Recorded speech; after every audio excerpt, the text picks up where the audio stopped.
Welcome to the second episode of the Caution Free podcast. I am your host, Colton Sutley, along with my co-host Tim Friedhaber. Um, there's been a bunch more schedules released today. Today is December 8th, almost said October, which would be terrible. But there's been a lot of news this whole week, and I'm sure that it's like 3 o'clock right now, and I'm sure there's going to be more news dropping at PRI right now as we speak. So on Monday, when you're listening to this and we're missing big news, don't get too angry. So to kick off, we're going to talk about the USAC sprint car schedule.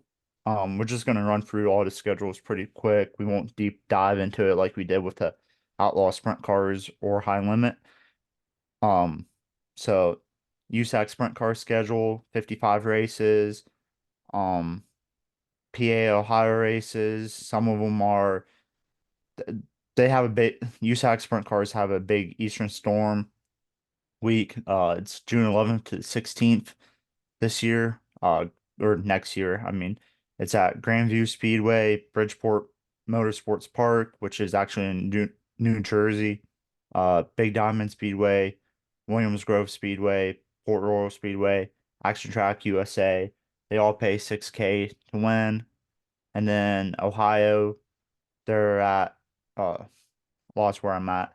May 3rd to the 4th, it's a less race 2, 10K to win each night at Eldora Speedway. And then September 21st, for the second night of the Four Crown Nationals, the wingless sprints will be joining the wing sprints and the midgets that night, along with the Silver Crown cars, and it is 15K to win. Some highlights are the opener, February 9th to 10th at Bubba Raceway Park. Also, it's the start of the Winter Dirt Games. The Winter Dirt Games continue February 12th to 13th at Volusia Speedway Park, and then back to Bubba Raceway Park, February 15th to 17th. On May 21st, they go to Terre Haute Action Track for the Tony Pullman Classic. It's 10K to win. May 31st to June 1st. They're at Knoxville Raceway for the Corn Belt Clash. The purse is still to be announced.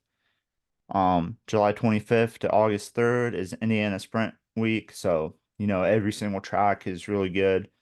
Uh, Lincoln Park Speedway, Gas City, I-69 Speedway, Kokomo Speedway, Lawrenceburg Speedway, Circle City Raceway, Terre Haute Action Track, Bloomington Speedway, Tri-State Speedway, which is also known as Hobstadt. And then they're all 8K to win, so that's really good paying races for the wingless sprints. Then moving on, August 22nd to 24th at Kokomo Speedway, it's a SmackDown. It's 6K to win the first two nights, and then 30K to win finale. That's always the biggest wingless sprint car race, biggest paying. It's kind of like the Knoxville Nationals in a sense, just not as many days racing. September 6th to 7th is the Wingless Short Track Nationals at Texarkana 67 Speedway. It's co-sanctioned with ASCS Elite Non-Wing, 6K and 10K to win respectively. September 14th, they're at Hobstadt again for the Hobstadt Hustler. It's 20K to win. October 11th to 12th, Lawrenceburg Speedway for Fall Nationals, 6K and 20K to win. And then it is the season ender is October 25th to 26th at Red Dirt Raceway, also known as Meeker, co-sanctioned with ASCS Elite Non-Wing, 6K and 10K to win as well. Yeah, so then we have USAC Silver Crown schedule. They have 14 races scheduled, 2 of which are still TBA. April 20th, they're on a paved Toledo Speedway. The Rolly Beal Classic, 8,000 to win. May 5th, paved again, Winchester Speedway. Rich Volger Classic, 8,000 to win. May 17th through the 18th, they're on a dirt high bank, Belleville High Banks. The Hun, how do you say it? I don't know how to say that. Hunkowski Classic, which is another 8,000 to win. On May 24th, paved again, Lucas Oil Speedway in Indianapolis. It's also named the Hoosier 100, 25,000 to win. On June 5th, they're at Port Royal, which is dirt, open wheel madness, 8,000 to win. June 21st, they're at Madison International Speedway, which is paved, and it's the Bitech Dairyland 100, which is 8,000 to win. July 4th, dirt again, Terry Hot Action Track, Sumar Classic, 8,000 to win. August 10th, paved, Jennerstown Speedway, it's a Silver Crown Showdown, 10,000 to win. August 17th, Illinois State Fairgrounds, it's a dirt track, Bettenhausen 100, 10,000 to win. August 31st, dirt track again, DuQuoin State Fairgrounds, the Ted Horn 100, 10,000 to win. September 20th through the 21st, they're at Eldora Speedway, which is obviously dirt for the Four Crown Nationals, 15,000 to win. October 19th, they're back at Lucas Oil, which is, like I said, paved for their championship, which is Championship Saturday, and it's 10,000 to win. Okay, moving on to the USAC midget schedule. It is 30 races. Some of the highlights are the season opener, April 26th to 27th at Kokomo Speedway for the Kokomo Grand Prix, 4K and 5K to win. Then June 4th to 9th is the Indiana Midget Week. Circle City Raceway starts it out off. Then Gas City I-69, Lincoln Park, Bloomington, Hobstadt again, Kokomo Speedway. First three races are 4K to win, and the last three are 5K. And then September 20th to 21st is before the crowns spelled FOUR instead of FOR, because the second night is the Four Crown Nationals at Eldora Speedway, 5K and 15K to win.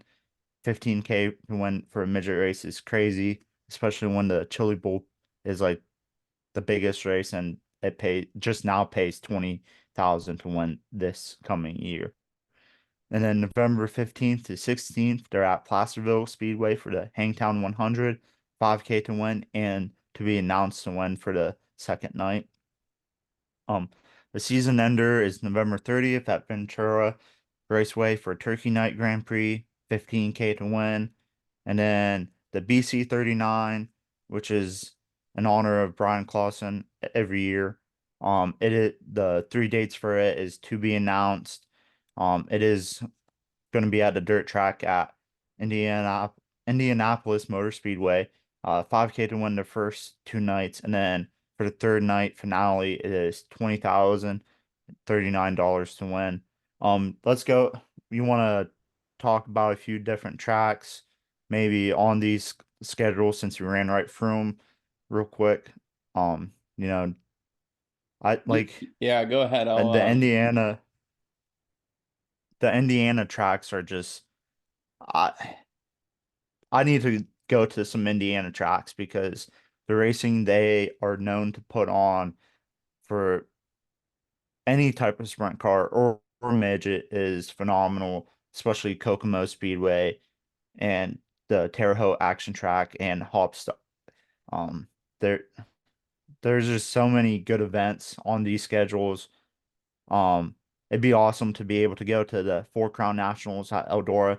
Eldora is like 4 or 5 hours away, I think, from us. So it'd be really cool to be able to go and see all of them. Yeah, let me get back to the document. Keep going, sorry. Oh, it's okay. Um, it'd be so. I mean, there's just a lot of good events. Some of the tracks that they're also going to that I did not highlight, I just don't know too much about. But I'm sure they're all phenomenal tracks. Uh, Red Dirt Raceway, it's in Meeker, Oklahoma. I've heard really good things about that on the Passing Points podcast. Because they're based in Tulsa, so they know a lot of like those Oklahoma tracks and stuff. And I've heard good things about them and stuff about that track, along with some others. But that'd be probably a really good race for the USAC sprint cars. Um, but Yeah, pretty exciting stuff. Maybe we'll make a trip out to Indiana this year and watch one of these races for the sprint cars or midgets. It'd be cool. Silver Crown, I feel like it'd be cool to see one time, but I feel like they're not a lot of them are 100, they're like all 100 laps Hmm. races, so I feel like it kind of gets boring and stuff, and so but I could be wrong. Maybe I just haven't watched enough highlights of them, but Yeah. So moving on to the Lucas Oil late model schedule that we didn't go over last time because it just happened to be released about 5 minutes after we finished the podcast. yeah. 63 races in total. Local races, June 20th through the 22nd, where it's for the Lernerville. Uh, it's at Lernerville for the Firecracker 100. 5,000 to win for two features on one night and repeat for two night, and then 50,000 to So, win. I don't know what you said on this. okay. Yeah, it was kind of hard to think of how to word it. So the first night there so night one and night two, there's two features each night Okay. because so split fields. I don't know if it's split fields for like heat races and everything. I'm not sure exactly how it works, but split like two A mains each night and each A main pays 5K. So that's four different winners winning 5K each. And then like you said, the finale is 50K and it's like a points thing, I believe, to line up the heat races on that on the 22nd. Makes sense. And then October 4th through the 5th, they're at PPMS for the 36th annual Pittsburgher. 10,000 win one night on the 4th, 50,000 to win on the 5th. Notably, they are not at Raceway 7 because the Outlaws are at Raceway 7. So But I did talk to somebody that knows a lot more about late models than me, and she said, well, shout out my cousin Jayla. I should probably say that since she actually watched the last episode. Um, she said that the Outlaws are cheaper to have race at your track than the Lucas Oil, so that's probably why Raceway 7 went with them and probably couldn't afford to take the chance on getting both of them to come, especially with the small car count that Raceway 7 had for the Lucas Oil show that we went to this past season. right, 25 cars is small, I guess, but I yeah, mean, it's a full, starting field, but no B main. yeah, it kind of yeah, would like to see it be main with the big touring series at least, Yeah. even if it's just 10 cars. So a little bit of the highlights. Season opener of a record 15 events during the Georgia to Florida speed weeks. Races at Golden Isle Speedway, Outlaws Speedway, Alltech Speedway, East Bay Raceway. May 11th, they're at the Fall Spring Shootout, which is at Fairbury Speedway. It's 30,000 to win. May 23rd through the 25th, Lucas Oil Speedway, which is dirt in this instance, correct? Yes, it's different. So it's in Missouri. I'll forget what I think it's Benton, Missouri, and it's the one that's in the game, Okay. the Outlaw game. Yeah, so like I said, 23rd through the 25th, they're there.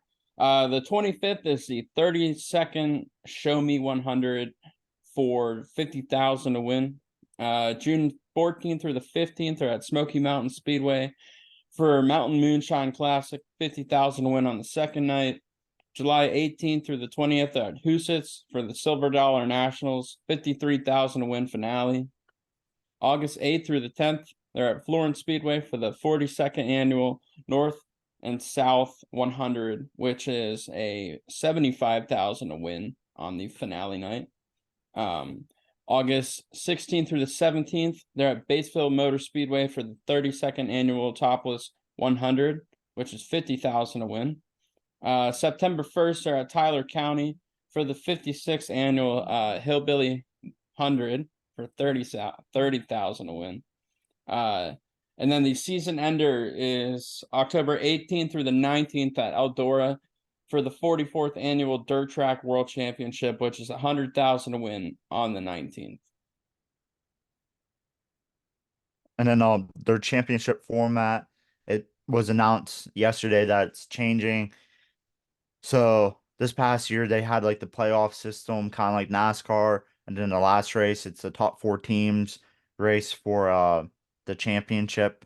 Well, Ricky Thornton Jr. had like a 500-point lead that was erased, and out of the championship four, he was the worst at Eldora historically, and because of Park being uh, not Park part being broken early on in the race, the 100-lap race, he ended up finishing third in the championship, um, which is sucks, and a lot of people didn't like, but it did get the views up a lot. The whole drama about one race to win the championship and stuff, but because of that, I believe Lucas Oil felt like they should change it a little bit. So now the playoff thing, I think they're still going to do the elimination thing throughout the season, but now the race for the championship is going to be over the last seven races instead of just the one race that it was this past year, which will be good.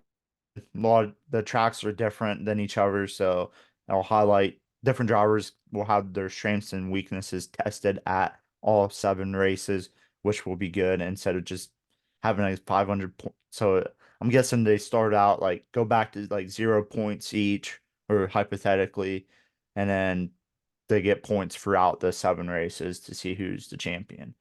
But their schedule, it was hard to find highlights just because I don't know late model racing that well.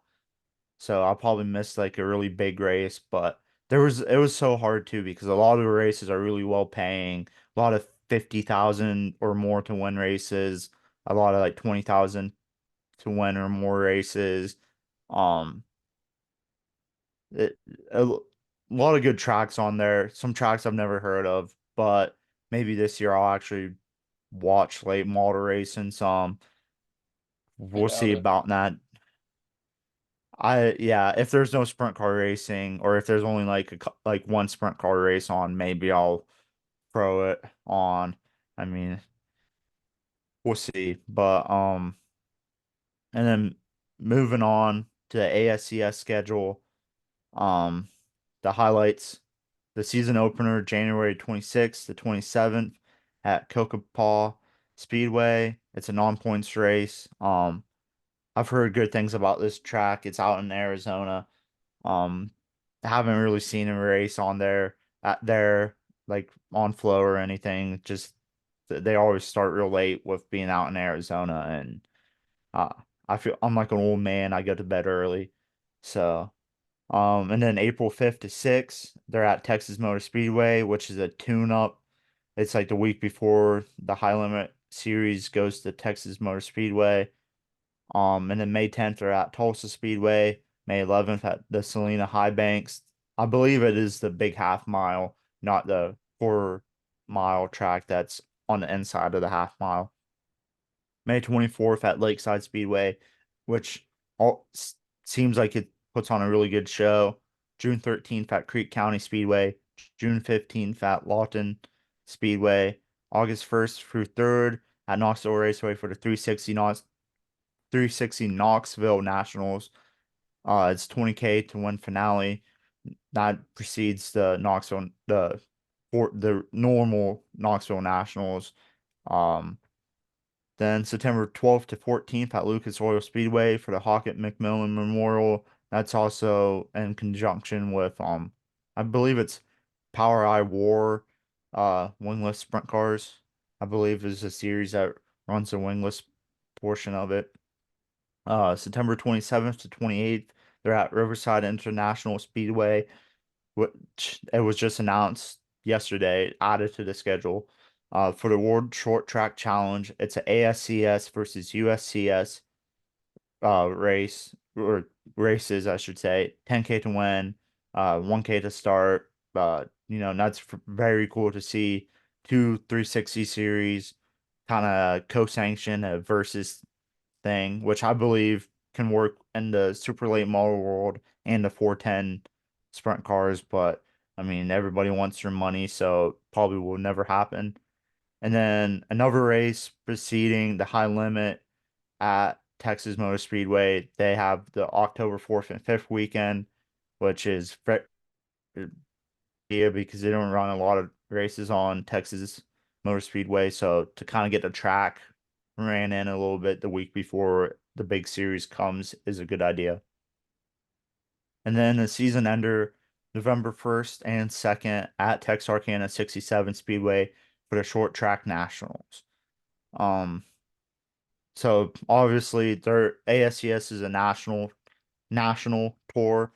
Um, they basically run around Oklahoma and then kind of branch out around, but mostly more like a regional series than an actual national series. But a lot of good tracks on there, at least from what I've heard about each track. Yeah, I think they're comparable to what the All Stars used to be. Obviously not now with High Limit being a completely national series, but comparable to them. Um, Yeah, at least especially on a 360 mhm. uh level, call themselves a national tour, but more like a regional tour that just kind of branches out a little bit.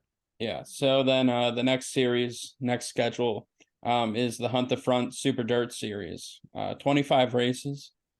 Their highlights are the season opener on March 15th and 16th at the Talladega Short Track for the Bama Rush 15,000 win finale. June 21st through the 22nd at Cherokee Speedway for the Rock Galt Memorial 20,000 win finale. July 6th, they're at Sonolia Raceway for the Independent Shootout 20,000 to win. Also the midseason championship. August 2nd through the 3rd, they're at Duck River Speedway for the Deep Fried 75, which is 20,000 win finale. August 23rd through the 24th, they're at Lake Cumberland Speedway for the Harold Hardgrove Memorial, which is which is 15,000 to win on the final day. October 4th through the 5th, they're at Talladega Short Track for the Red Farmer Tribute Weekend, which is also NASCAR weekend at Talladega Speedway. And then their season ends on the 2nd, but they're running on the 1st and 2nd of November at East Alabama Motor Speedway for the National 100, which is 50,000 to win. And then you can talk Their about, purse money, yeah. their purse money and points fund, that it's on a level of like not the national tours, like really good paying to win and throughout the field. And their purse money, the championship to win is like 50,000, which is I don't know of like any regional series that pays that much. And it's I believe you're the one that kind of put me onto the Hunt in the Front YouTube, Mm-hmm. and it's kind of I don't watch it as much as I would like to, but it's amazing to see how much they've progressed and from where I started watching them, which they were already pretty big then, but now to see they're going into the second year of owning a series, they have a streaming platform, um, and just everything they do, it's amazing to see. And I mean, who knows? Maybe someday, not like we'll continue to grow to something just like they are, and maybe have our own sprint car series. Highly doubtful, but it's a dream, and who knows? But if you got anything to say about their schedule or anything? Not really about their schedule. I've been watching them since they had about 4,000 subscribers on YouTube. Now I think they're close to a million or at a million. Not exactly sure. Just saw that they got the new iRacing setup though. I don't know if you saw that. The new sim I setup don't think so. came on the back of a truck. I Pretty didn't even cool. I didn't even get to see Jesse run in the super late model yet. I Oh, know he yeah, got it, but I wanted to watch it, but I just haven't gotten around to it. And yeah. but it's amazing to see how far they've come. And I mean, they had real jobs and they got so successful that they had to quit their real jobs to just do this as a business, which is amazing. And Hey, it's racing's a really real the job. American dream. Racing's a real job. Well, it's a Youth, dream job. yeah, it's a It's real a job. because it's a real job, but like you are so lucky to be able to make a living from racing, especially dirt racing. Hmm. It's harder with that, and it's American dream to see where they came from. And I mean, Yeah, hopefully more and more people continue to do stuff like that. I think they own four chassis now, three or four chassis.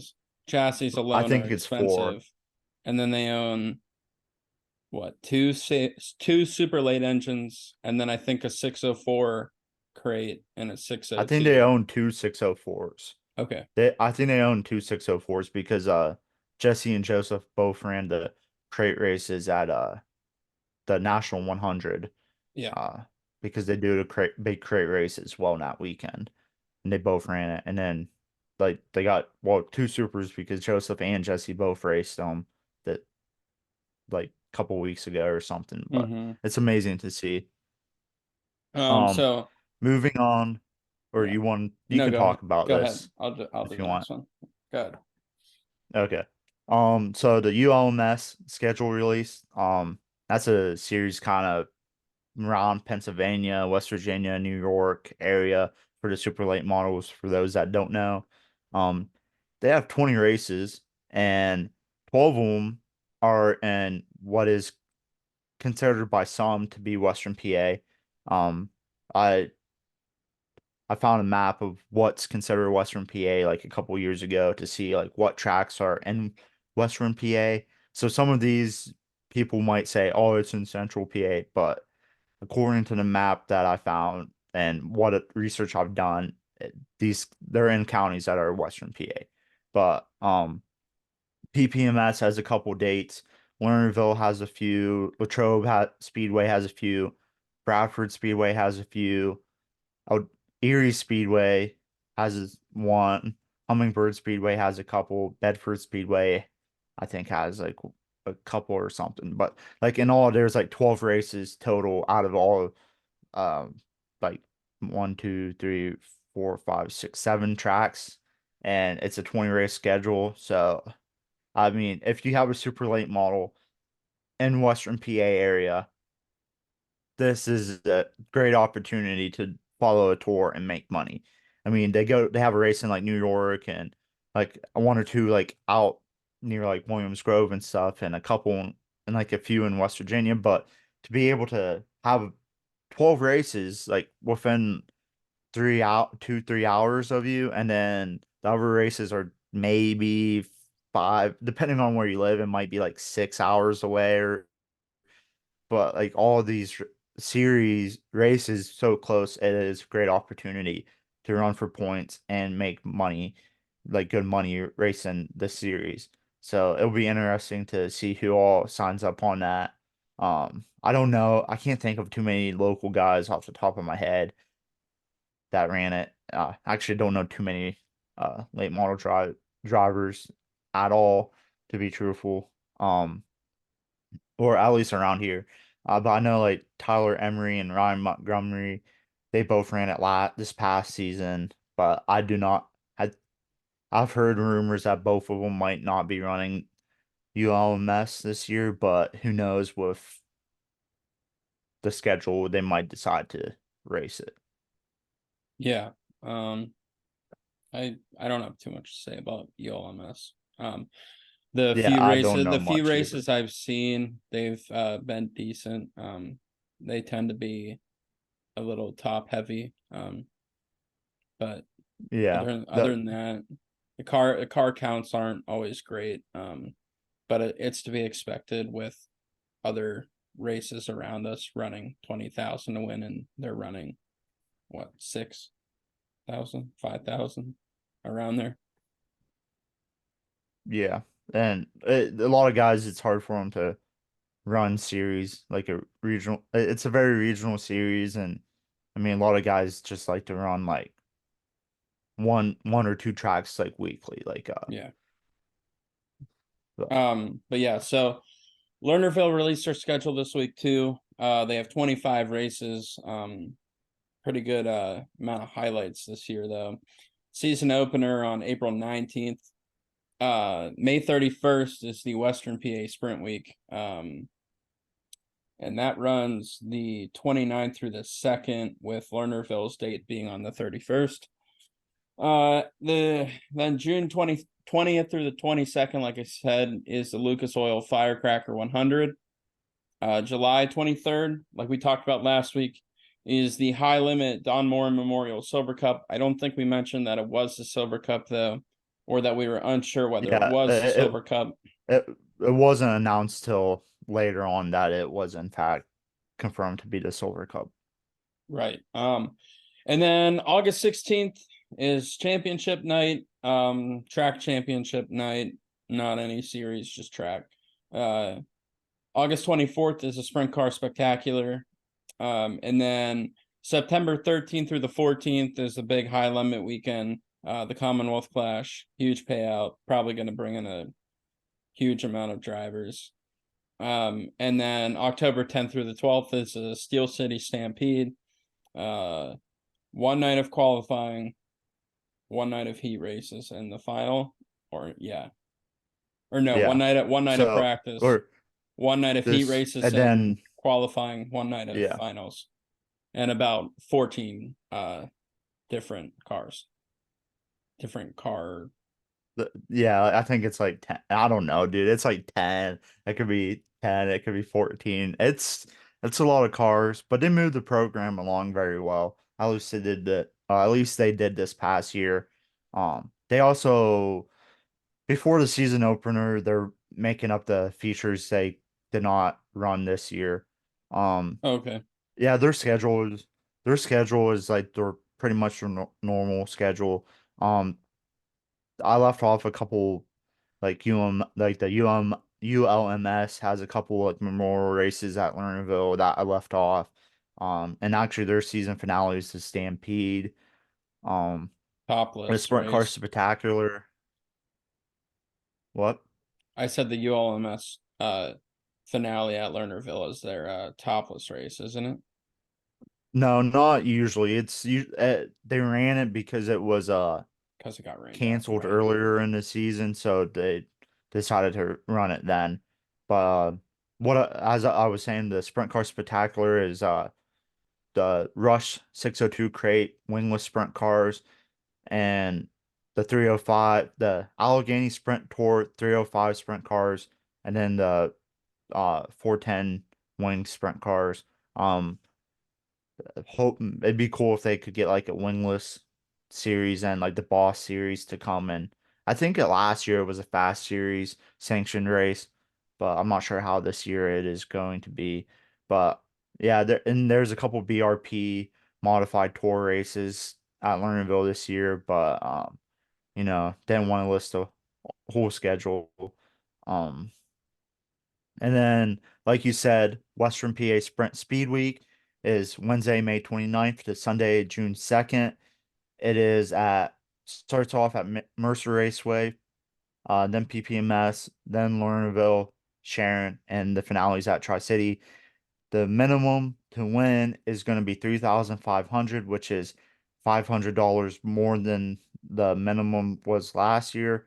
I'm sure it will increase at some tracks. I believe Lernerville and Sharon last year both had people sponsorships give more money to raise the purse, and it's also minimum of 300 to start each night. The point fund contingency awards, product giveaways, and more are going to be announced later.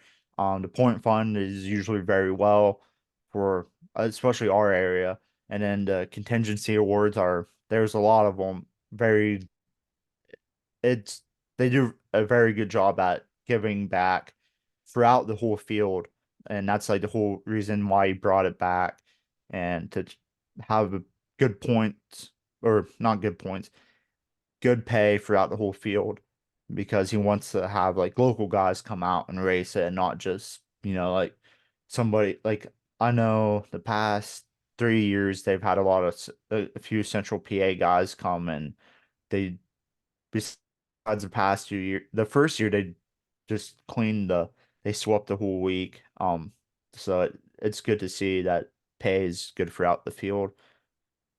And then the Sharon, it was announced almost like a week and a half ago, but I forgot to mention it. They have the Lou Blaney Memorial August 17th, and it's going to pay 12K to win and 1,200 to start in honor of Ryan Blaney's NASCAR championship, and he will be in attendance.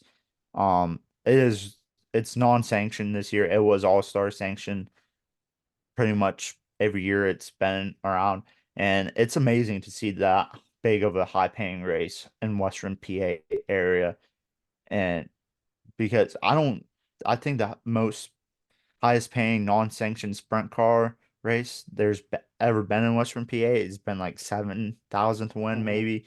I'm not sure. I don't even know where to find the research about it, but I mean, and the to start is amazing as well. But and then in Ohio news, since they feel like they got screwed over by High Limit, Attica and Fremont, they're now increasing their purse to 4K to win and 400 to start, and uh, they both, along with the Attica Fremont Championship Series, are paying 10K to the 410 champion of all three point series. So, and that's really good for guys in Ohio. And the rumors are that there's going to be two speed weeks because supposedly Attica, Fremont, Wayne County, um, trying to think of some. I can't think of a couple other tracks. Sharon, a lot of the big 410 tracks in Ohio are supposedly not going to be on the Fast Series sanctioned Ohio Speed Week, and Mhm. that's I heard that from the Dirt Nerds podcast, which the one host is, is in charge of the Attica Fremont Championship Series.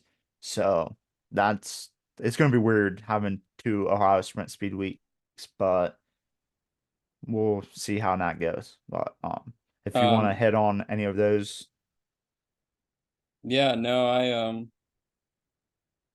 I think you hit on a lot of it. I was going to move on to the front runners well, and the we should mention that Tri-City, I guess, is running oh, this year. And yeah. that's how we found out. Nobody must be running their Facebook though, because all the other tracks posted about Western PA Sprint Speed Week, but Tri-City still has not had a post since like October 14th or something. So I guess they must not have a social media person anymore. So Well, their track's open, but no one's really running it. Let's be honest about that. They yeah, I mean, I but don't know if I don't think they're making money at this point. Their track sucks. Their management sucks. Their purses suck. Um, I don't think they're doing breaks my so hot, heart. but um Breaks my heart because that's literally in my backyard. So, but Knox is like 49900 or 499,000 to win. mhm. So Oh gosh, what did I uh just do? Are you seeing this yeah, you too? started yeah, you hit screen sharing. Yeah. I didn't mean to do Well, that. Sorry. but so Knox has went down in like 300,000 to purchase it. So hopefully somebody can buy it and put on some good races there because that is another very close track that it'd be sad to see it close again. Yeah. But we can move on to what you were gonna Yeah. move on to. So there's been a good amount of updates on who's going to run High Limit full time and who's going to run Outlaws full time. Um, as we knew from the beginning, Brad Sweet would be running high limit full time. Zeb Wise announced it this week. Corey Eliason just announced it yesterday, I believe. Correct? Or Monday, I believe, Monday, yeah. or Monday or Um, Tuesday. Jacob Allen announced that Logan Schuchart would run in Outlaws full time, and the other Shark Racing car would be running in High Limit full time. Casey Kane announced a few days ago that he will also be running in High Limit full time. That makes sense, though. Both of their cars in High Limit makes a lot more sense than trying to run two national tours.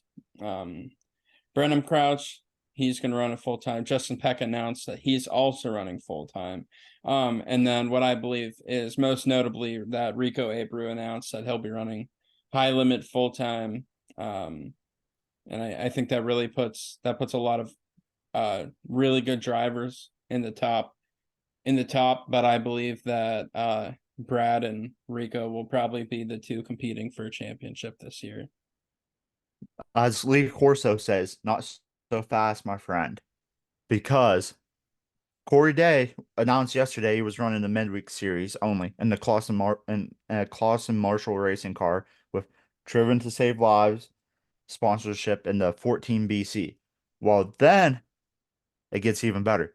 Today, he announced that he's running a whole series with Jason Myers Racing with the help from the Clausen Marshall Racing team and Driven to Save Lives for 25 races. He will run the BC logo for those 25, but that is big news. And everybody's like Brad Sweet and Rico's gonna run away. Well, Zeb Wise, phenomenal driver. Justin Peck, phenomenal driver. Had a rough year this past year, but he's phenomenal. Corey Day, Kyle Larson said he reminds him of himself. So, and then Casey Kane, Jacob Allen, Corey Eliason, they can pop off some wins. Brenham Crouch, 18 years old. He's racing down in like Australia right now. He's going to come back and be ready to take on this tour. So it's a young group. You got Brenham Crouch, Corey Day, both 18 years old. Corey Day wasn't supposed to go on a tour until he finished high school next year, or like because he's a junior right now. But I guess they're gonna work. I don't know how they didn't say how it's gonna work with Nat, but either way, he's gonna be kicking butt out there. And then Justin Peck's pretty young. Seb Wise is 2021. But everybody's young, and it's gonna be great to see how this group. And I was checking my phone as you were going over this because I'm like, there's going to be more breaking news today about who runs high limit. And I just don't want to, if we can catch it in this episode, I want to catch it in this episode. Mm-hmm. But it is, uh, you can, you can continue with the Outlaws and then I'm excited. So I'll just let you say who's on the Outlaws and then go from there. Yeah, so I have the bit about the Outlaws, and I have one more thing I want to say, and then you can say whatever you're excited about. Um, so the Outlaws, top four runners: Donnie Schatz, David Gravel, Brock Zairfrost, Logan Schuchart, Bill Rose, Gio Scelzi, Sheldon Hodgensfield, and Landon Crawley. I think it's a good top bunch. Definitely different that High Limits running this year, though. Uh, Dude, this is, I think you'll still see more guys announce that they're going to run full time with both series. yeah. But I think competition wise we have two series that are pretty close in talent now. Not saying the All-Stars weren't close in talent to the Outlaws, but the Outlaws were notably better than the All-Stars when they race each other. I think we have two national running series that are going to be very close. And I think it'll be very big for races like the Knoxville Nationals and the Kings Royal and whatnot. I think that those races will be huge this year with the amount of talent running in both series. Obviously, there's still a lot of drivers that haven't announced if they're going to run series or not, if they're going to run true outlaw, and I know we both saw a video last week from Tanner Holmes about they decided that the Shark Racing team wasn't going to run a third car, and that he's searching for a home, or he's either going to run in his own car, and he'll figure it out then. I think if he can find a home, he'll probably run Outlaws, but I think if he runs his family car, um, I have a feeling that he'll commit to running High Limit full time due to them being out west a good amount. Well, the Outlaws are also out uh in the West Coast quite a bit too. So excuse me. So I think, well, first off, I want to point out that Landon Crawley, he's not even 16 yet, and you gotta be 16 to run with Outlaws. He's gonna be 16 before the season starts. He's gonna be in adjacent sides 7S. His dad, Tim Crawley, nicknamed a Crawl Daddy.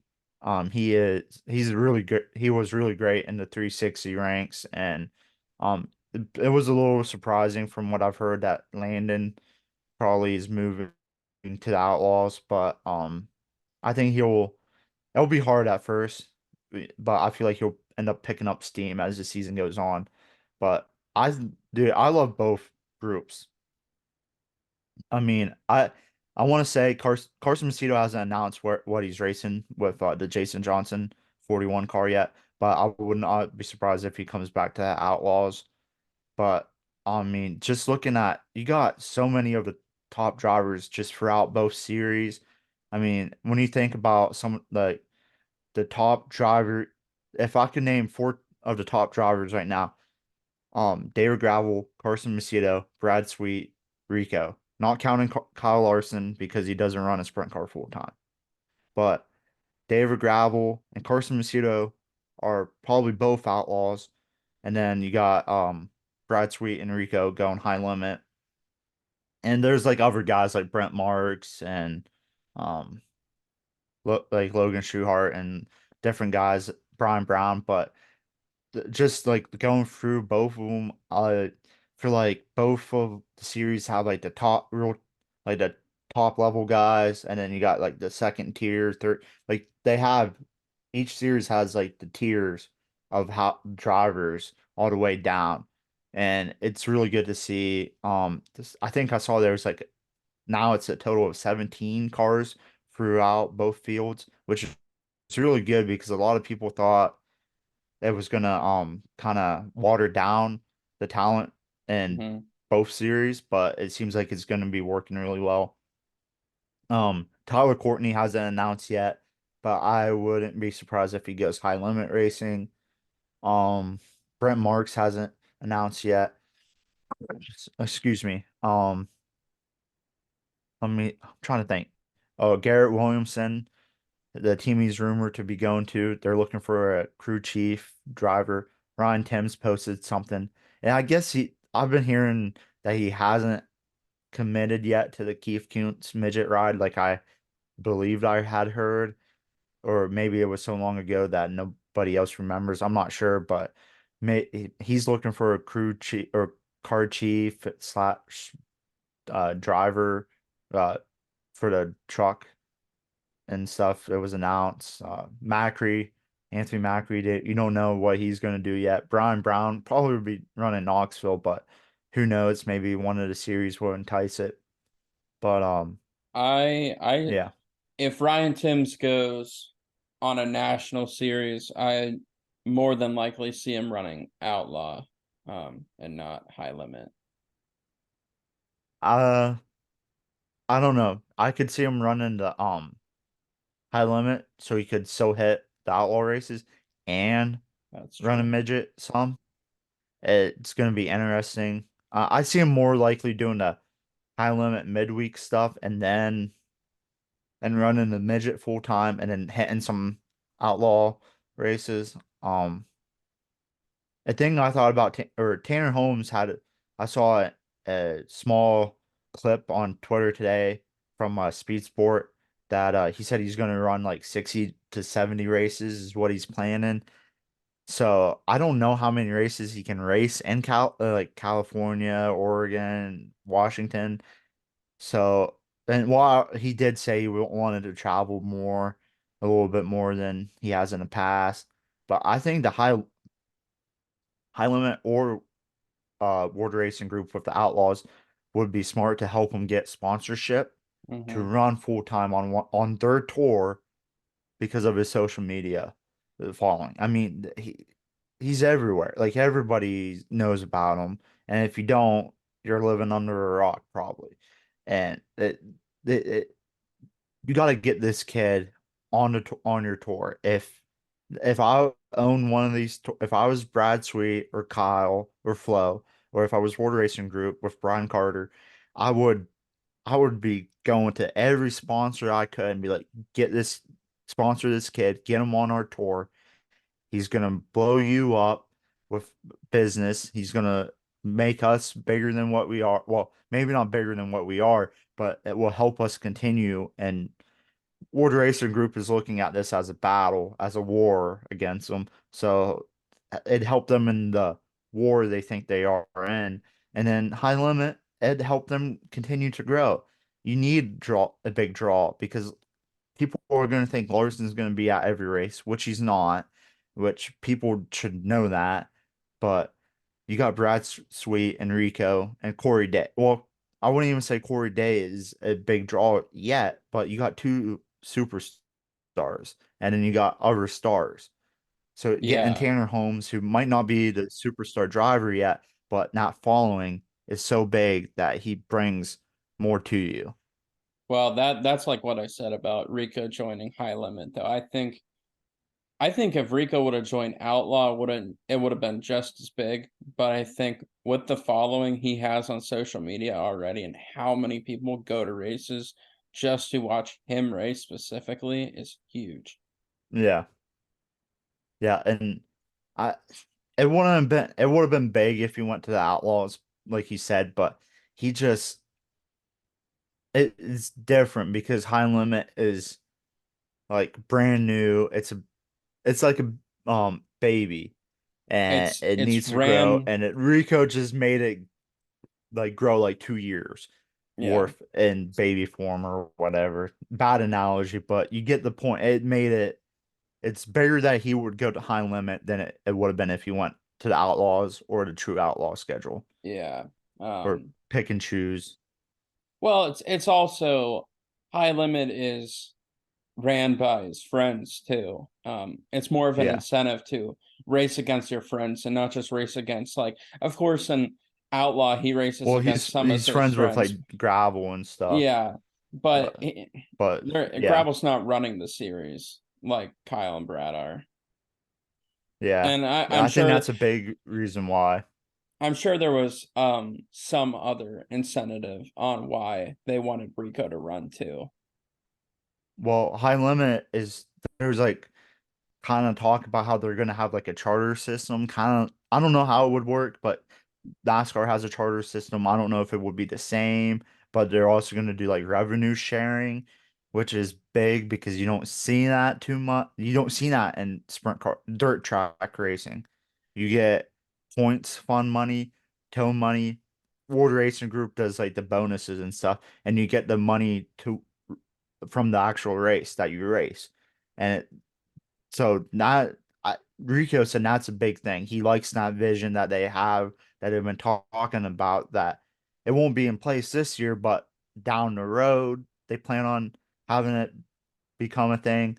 I really think they're Brad and Kyle and Flo, they're trying to make this like um not like NASCAR, but like try to get it on that level of Hmm. it's big, it's important. It's not just dirt racing, which if you think dirt racing is just dirt racing, then you're wrong because it is some of the best.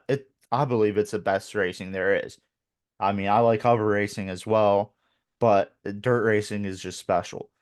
And I really think they're trying to grow this to be the biggest, as big as NASCAR. I mean, Kyle said before he hopes someday to like run sprint car races in like Europe and stuff because he wants to expand the sport so much that to run overseas and stuff, kind of like the NFL does with Hmm. football games.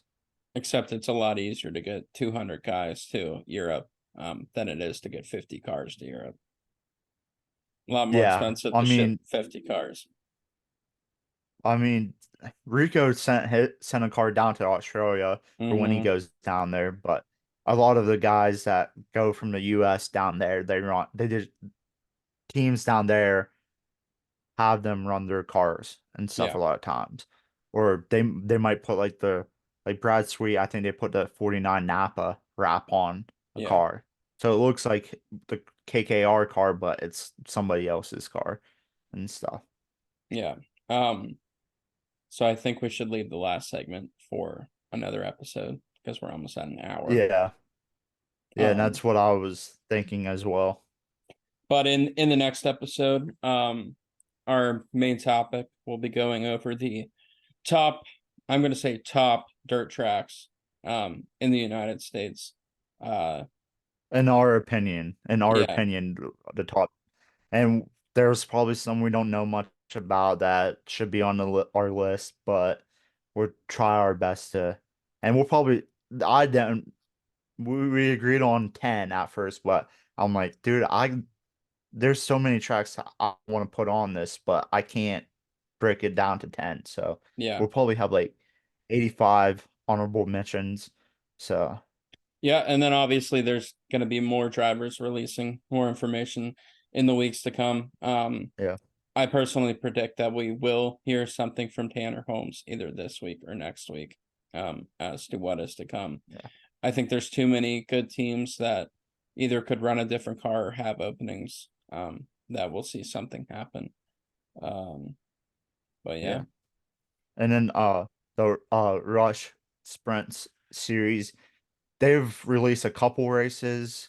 I think it's like 10 races that they announced that like dates for two specific tracks, but we'll wait to cover we'll wait till their whole schedule releases to cover that. But and then the Chili Bowl, we'll go over some of the entries next week. There's like over 200 now I saw.